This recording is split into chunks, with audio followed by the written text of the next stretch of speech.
Olá, caros ouvintes. Dando continuidade à nossa série de podcasts de compliance, nós vamos hoje falar sobre um pilar muito importante do nosso programa de integridade do Senac Bahia, que é o Código de Ética e Conduta.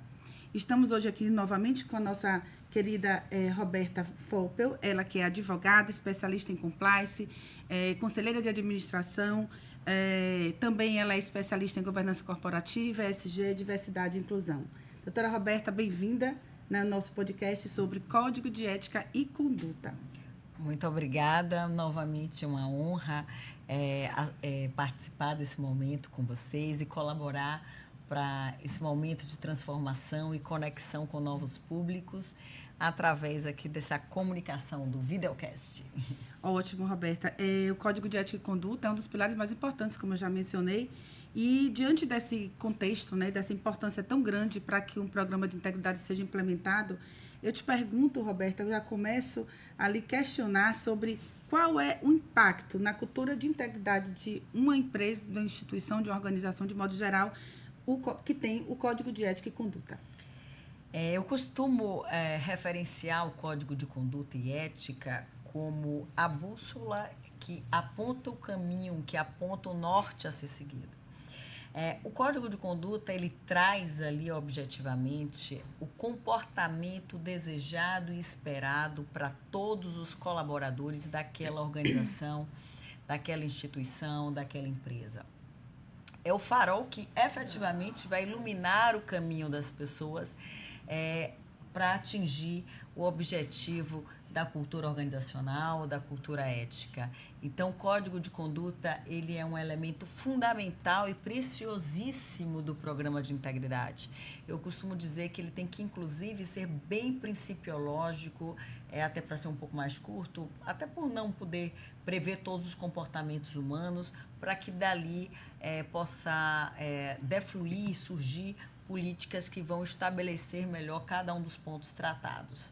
Então, é um documento fundamental que vai trazer, né, todo o comportamento desejado e esperado que a alta administração tem para todos os colaboradores. E assim, Roberta, existem elementos pré-definidos que devem constar, né, nesse Código de Ética e Conduta? Eu posso utilizar um Código de Ética e Conduta de uma instituição para outra, ou cada uma tem que ter o seu em particular? Excelente pergunta, Andréia.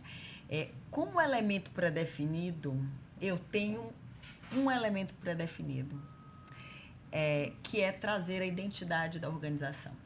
O Código de Conduta, ele tem que trazer a missão, a visão e os valores daquela organização. E eu costumo até informar que uma missão, uma visão e os valores, quando bem definidos, eles resumem aquelas 12, 13, 15 páginas do Código de Ética e Conduta. Se eu cumprir bem a missão, a visão e os valores da minha organização, eu vou sempre estar em conformidade ali com a integridade.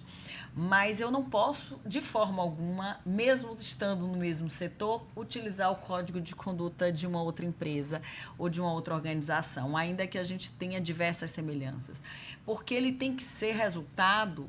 Ele tem que refletir o meu mapeamento de riscos e a minha cultura organizacional. Porque senão não vai ter aderência. Né? Vão ser palavras vazias, eu posso até jogar lá no chat GPT, e de repente sair alguma coisa e falar, não, aqui está meu código. Não, gente, não vai ter aderência, vai se tornar completamente ineficaz. Eu tenho que trazer aqui quais são os meus pontos de risco, direcionar eles e tudo isso estando conectado com a estratégia que eu quero seguir para o futuro da minha organização e também com a minha cultura organizacional. Trazendo ainda a perspectiva que ele tem que falar a língua, né? A língua no contexto mais amplo de todos os nossos colaboradores. Então, se eu estou numa empresa na Bahia, eu tenho que trazer, inclusive, esse nosso regionalismo. E, recentemente, inclusive, uma estatal lá de Minas Gerais lançou um Código Mineirês, que é um excelente trabalho que é liderado até por uma membra do nosso CWC. Ah, que maravilha. Então, sim, eu também concordo, né, com essa sua opinião e que realmente cada empresa ela tem a sua identidade, tem os riscos inerentes àquela atividade. O SENAC, por exemplo, ele tem a missão de educar para o trabalho. E agora, com a nossa nova missão, a partir de 2024 a 2027, a gente traz a cultura, né, inovadora e inclusiva na nossa missão.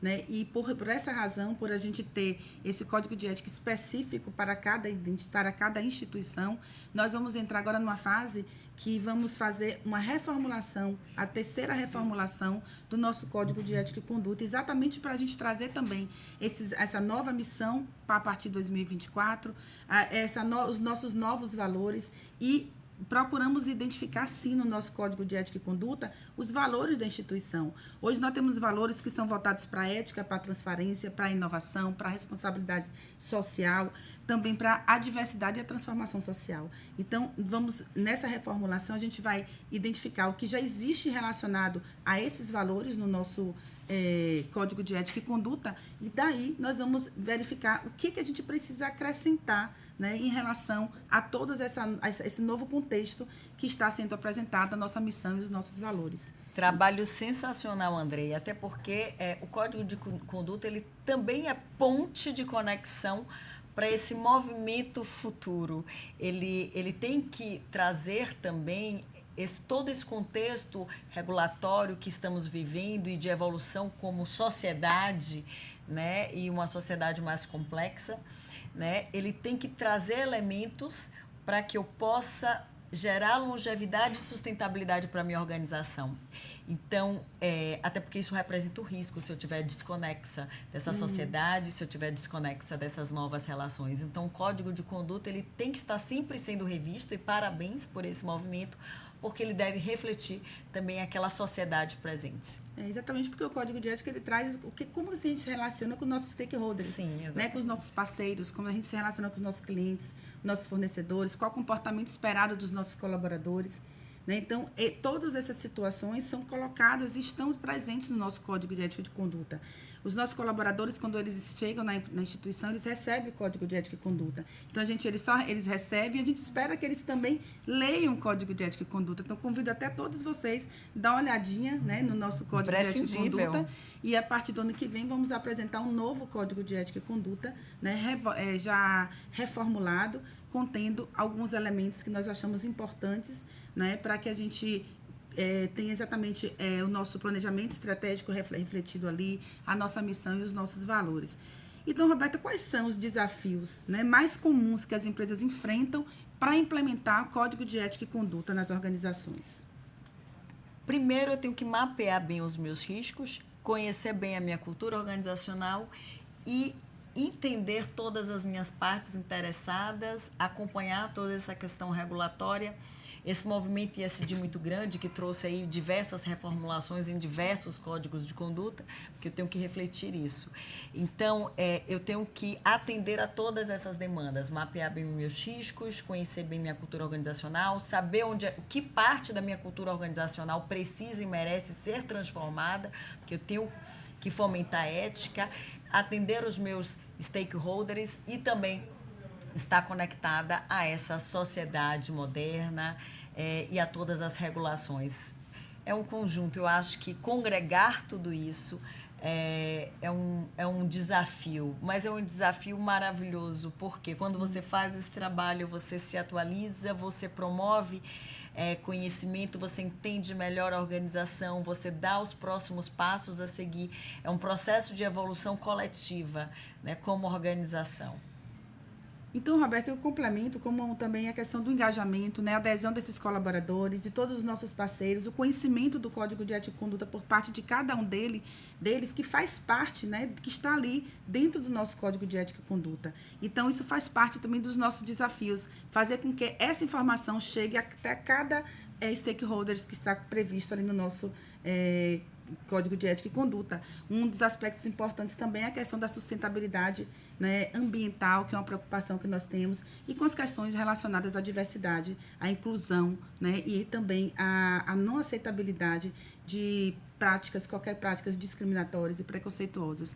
Isso aí são aspectos muito importantes que tem que estar muito claro para todas as pessoas que se envolvem com o SENAC. no caso específico do SENAC. Então, Roberto, eu te agradeço mais uma vez a sua participação, seus esclarecimentos, que foram muito importantes, né? E até o próximo episódio, né? Para que a gente possa tratar de outros temas também tão importantes quanto o Código de Ética e Conduta. Eu que agradeço, Andréia, e lembrando aqui que como bússola, como norte, como farol, o Código de Ética e Conduta deve ser conhecido e lido por todos os colaboradores e praticado também. Exatamente. Convidamos todos vocês que ainda não leram, que já leram, mas que voltem também a ler, para que a gente fique com todos aqueles fundamentos bem sólidos no nosso conhecimento. Muito obrigada a todos. Obrigada, Roberta. Obrigada.